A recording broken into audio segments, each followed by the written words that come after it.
Dear students, मैं doctor Naresh Kumar Agarwal, associate professor, AVST department, government girls college Chomu. Students, मैंने आपको internal reconstruction के बारे में पहले बता रखा है। आज हम एक न्यूमेरिकल क्वेश्चन लेकर उसके कंसेप्ट को समझाने का प्रयास करूँगा। इस क्वेश्चन के अंतर्गत जो इंटरनल रिकंस्ट्रक्शन की जो प्लान है वो प्लान हमारे सामने दिया हुआ है। उस प्लान को ध्यान में रखते हुए हमको जर्नल एंट्री क्या करनी है और उसके बाद में बैलेंस शीट में किस प्रकार से इन आइटम्स को हम प्रस्तुत करेंगे। तो मैं पहले क्वेश्चन पढ़ देता हूँ और उसके बाद में उसका सॉल्यूशन क्या होगा उसके बारे में हम लोग चर्चा करेंगे। 31 मार्च 2016 को वाई लिमिटेड का चिट्ठा इस प्रकार है। बैलेंस शीट दी हुई आपको 31 मार्च 2016 की। इक्विटी एंड लायबिलिटीज में शेयर होल्डर्स फंड दिया हुआ है। अथोराइज शेयर कैपिटल 50 लैक्स और 50,000 7% cumulative preference share of 100 is 50 lakhs. Total आपको 1 करोड़ की अथोराइज कैपिटल दी हुई है। Issued and subscribe capital 50,000 equity share और ₹100 is 50 lakhs. 50,000 7% cumulative preference shares और 100 इज 50 लैक्स। ये इशूड एंड सब्सक्राइब कैपिटल दी हुई है, यानी दोनों सेम है यहाँ पर, अथोराइज और इशूड। रिजर्व सरप्लस का बैलेंस दिया हुआ है 18,39,900। करंट लायबिलिटीज आपको दी हुई है सन्ड्री लायबिलिटीज 18,77,218 रुपये और प्रोविजन फॉर टैक्स दिया हुआ है 82,73,204 82,73,204।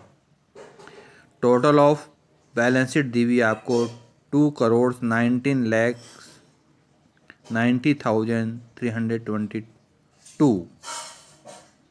एसेट्स दी हुई है नॉन करंट एसेट्स में टेंजिबल फिक्स एसेट्स 1,28,02,16 है। Less depreciation 55,98,448। Net amount 72,01,768। Current assets की वैल्यू दी हुई है 1,47,88,554 और टोटल ऑफ बैलेंस शीट 2,19,90,322।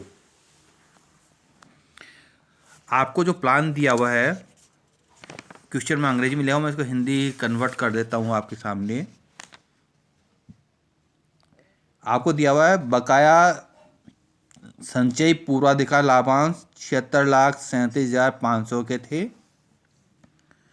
तथा इक्विटी अंशधारियों को 1 दशक से अधिक समय के लिए कोई लाभांश नहीं दिया गया है। निकट भविष्य में लाभांशों के पुनः वितरण प्रारंभ करने के उद्देश्य से पुनर्गठन की निम्नलिखित योजना तैयार की गई है तथा इसे 2 जुलाई 2016 को न्यायालय की स्वीकृति प्रदान की गई। फर्स्ट पॉइंट दिया हुआ है, कंपनी के प्रत्येक इक्विटी अंश को 100 रुपये से 50 रुपये पर कम करना, यानी पहले हमको 100 रुपये दिया हुआ था, अब इक्विटी शेयर 50 रुपये वाला होगा। 50 रुपये के नए इक्विटी अंश सृजन करके कंपनी की अधिकृत अंश पूंजी 1,20,00,000 तक बढ़ानी है। अभी 1 करोड़ दी हुई है, अब आपको 1,20,00,000 करनी है, जिसमें प्रेफरेंस शेयर तो वही रहेंगे 50 लैक्स के, यानी 70 लैक्स की आपकी अथोराइज कैपिटल हो जाएगी इक्विटी शेयर्स। तीसरा पॉइंट दिया हुआ आपको, पूर्वाधिकार अंशधारियों को बकाया लाभांश के लिए 50,000 नए इक्विटी अंश निर्गमित करने हैं और उन्हें पूर्वाधिकार अंशों पर समस्त शेष बकाया लाभांश को त्यागना स्वीकार किया है। यानी प्रेफरेंस शेयर होल्डर्स को जो उनके लाभांश बकाया हैं उनके बदले हम उनको नए इक्विटी शेयर्स इशू करेंगे। और चौथा पॉइंट दिया हुआ है, पूर्वाधिकार अंशधारियों को जो नए इक्विटी अंश निगमित किए गए हैं उनको कमी किए गए इक्विटी अंशों के साथ लाभांश प्राप्त करने का समान अधिकार है। यानी इनको भी लाभांश मिलेगा। कौन सा मिलेगा? जो पिछले वर्ष में घोषणा की गई है या ड्यू हो गया है। 15 जुलाई 2016 कंपनी की वार्षिक साधारण सभा में निश्चय किया गया कि 2015-16 के लिए पूर्वाधिकार अंशों पर 7% लाभांश तथा इक्विटी अंशों पर 10% अंश के हिसाब से 1 लाख इक्विटी अंशों पर लाभांश दिया जाए। यानी ये क्वेश्चन में जो प्लान बनाया है उस प्लान के अनुसार आपको 7% प्रेफरेंस शेयर देना जो पहले से तय होता है और इक्विटी अंशों पर 10 रुपये पर शेयर के हिसाब से 1 लाख इक्विटी अंशों पर यानी 10 लाख आपको डिविडेंड पेमेंट करना है। आपको पुनर्गठन योजना तथा लाभों में से लाभांश की घोषणा दर्ज करते हुए जनरल प्रविष्टि देनी है और उसके बाद कंपनी का संशोधित चिट्ठा बनाना है। लाभांश वितरण कर को ध्यान में नहीं रखना है। देखिए इस क्वेश्चन के अंतर्गत जो 2 बातें महत्वपूर्ण हैं। एक तो कंपनी की इक्विटी शेयर्स को हमें 100 रुपये से घटाकर 50 रुपये का, यानी कैपिटल रिडक्शन अकाउंट से ये एंट्री होगी। कैपिटल रिडक्शन करना है हमको और जो कैपिटल रिडक्शन होगा उसका उपयोग करना है हमको प्रेफरेंस शेयर डिविडेंड के लिए। जो बकाया हमारा उस प्रेफरेंस शेयर डिविडेंड में इसका समायोजन कर देंगे हम। और जो प्रेफरेंस शेयर डिविडेंड का एक पार्ट हो रहा है कि हमको इनके बदले इक्विटी कैपिटल भी इशू करनी है, उसके लिए भी जनरल एंट्री करनी पड़ेगी। और लास्ट में जो हमको दिया हुआ है कि उनके लिए हमको लाभांश का भुगतान करना है। किससे करना है? प्रॉफिट एंड लॉस अकाउंट से। और इसके बाद में हम बैलेंस शीट प्रिपेयर करेंगे। तो सॉल्यूशन में पहले मैं आपको जनरल एंट्री बताऊँ। जनरल एंट्री कौन कौन सी होंगी? पहले जो हम कैपिटल रिडक्शन करेंगे 100 रुपये से 50 रुपये वाला अंश बनाएंगे, उसके लिए एंट्री करेंगे ₹100 equity share capital account debit to ₹50 equity share capital. 100 रुपये का अंश 50 रुपये का हो गया to capital reduction. Balance sheet में 100 रुपये वाला अंश दिया हुआ 50 लाख का, तो 50 लाख का रहेगा वो।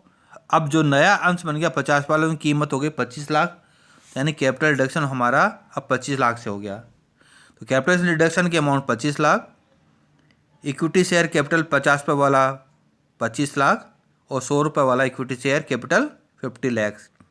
ये पहली एंट्री होगी। जो दूसरी एंट्री होगी हमारी वो capital reduction to preference share dividend 25 lakh से। कैपिटल रिडक्शन अमाउंट में बैलेंस 25 लाख है, उसका उपयोग कर लिया हमने। अब जो हमको कहा गया कि हमने प्रेफरेंस शेयर डिविडेंड दिया है बकायादारियों को और 50,000 हम उनको अंश दिए हैं। एक अंश का मूल्य 50 रुपये यानी 25 लाख रुपए ये preference share dividend. Total dividend आप देखिएगा 76,37,500 है। इससे ज़्यादा डिविडेंड भुगतान नहीं कर सकते हम, लेकिन उन्होंने बाकी का डिविडेंड त्याग कर दिया है, इसलिए 25 लाख रुपए ये कैपिटल के रूप में मिल जाए उनको। तो preference share dividend account debit to equity share capital ये 25 लाख। और लास्ट एंट्री होगी हमारी, हम डिविडेंड डिक्लेयर करेंगे P&L appropriation account debit to dividend on preference share account to dividend on equity shares. Preference share पर 7% डिविडेंड है तो 3,50,000 होगा। इक्विटी शेयर पर 10% अंश है, 1 लाख अंशों पर 10 लाख, टोटल 13,50,000। तो ये 4 जर्नल एंट्रियाँ इस क्वेश्चन के अंतर्गत रिकंस्ट्रक्शन प्लान के अनुसार की जाएगी। अब हम देखते हैं कि बैलेंस शीट कैसे प्रिपेयर होगी। तो बैलेंस शीट प्रिपेयर करने के लिए जो हमको क्वेश्चन में पुरानी बैलेंस शीट दी हुई है उसको ध्यान में रखिएगा और जो हमने एडजस्टमेंट कर लिए हैं उनके अनुसार उसको संशोधित कर देंगे। तो शेयर होल्डर फंड में अथोराइज शेयर कैपिटल अब हमारे पास में 1,40,000 इक्विटी शेयर्स हो गए 50 रुपये वाले। जो हमको कहा गया क्वेश्चन के अंतर्गत कि 1,20,00,000 तक हमको टोटल कैपिटल बढ़ानी है, जिसमें 50 लाख तो हमारे पास में प्रेफरेंस शेयर की है, तो रिमेनिंग 170 लाख होगी वो है इक्विटी शेयर की होगी। तो 1,40,000 इक्विटी शेयर और रुपीज़, अब 100 बजाय ये 50 ईच हो जाएंगे, तो 70 लैक्स और 50,000 7% क्यूमुलेटिव प्रेफरेंस शेयर और रुपीज़ 100 ईच 50 लैक्स, टोटल 1,20,00,000 ये अथोराइज कैपिटल हो जाएगी।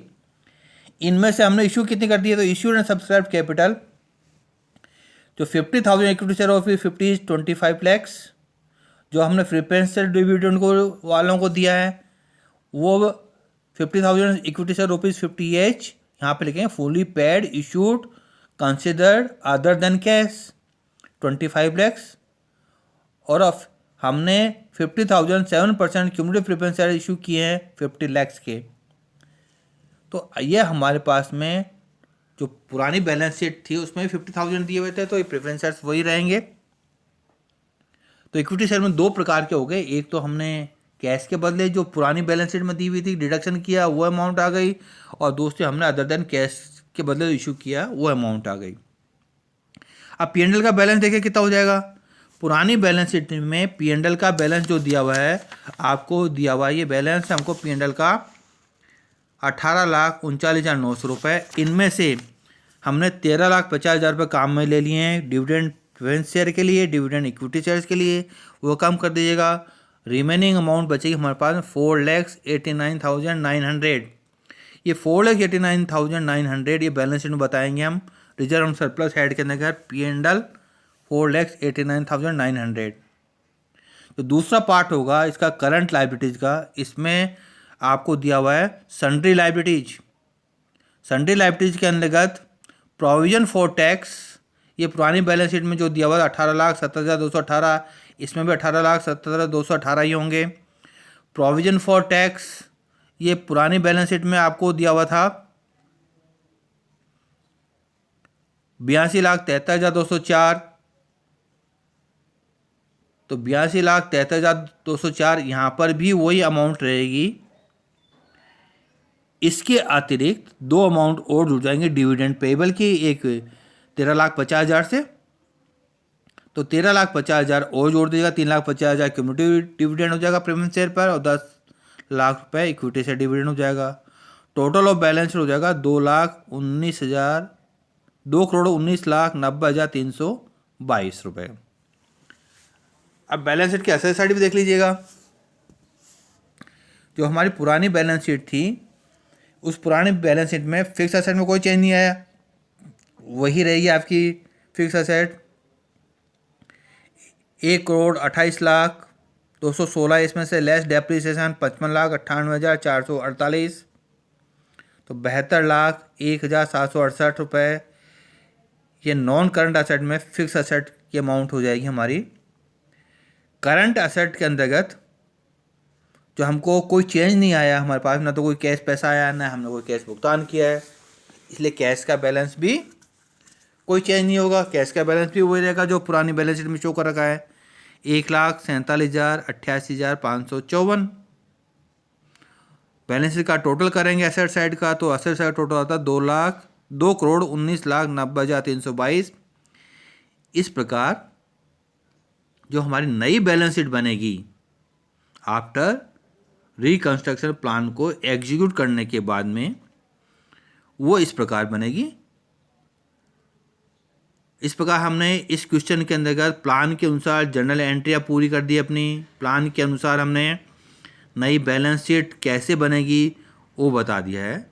आप लोगों को इस क्वेश्चन में जो हमने एंट्रियाँ की हैं या बैलेंस शीट प्रिपेयर की है उसके संबंध में कोई भी कन्फ्यूजन हो या कोई पॉइंट हमको समझ में नहीं आया हो तो आप मुझे अपने व्हाट्सएप पर मैसेज कर सकते हैं या मेरे फ़ोन नंबर पर कांटेक्ट कर सकते हैं।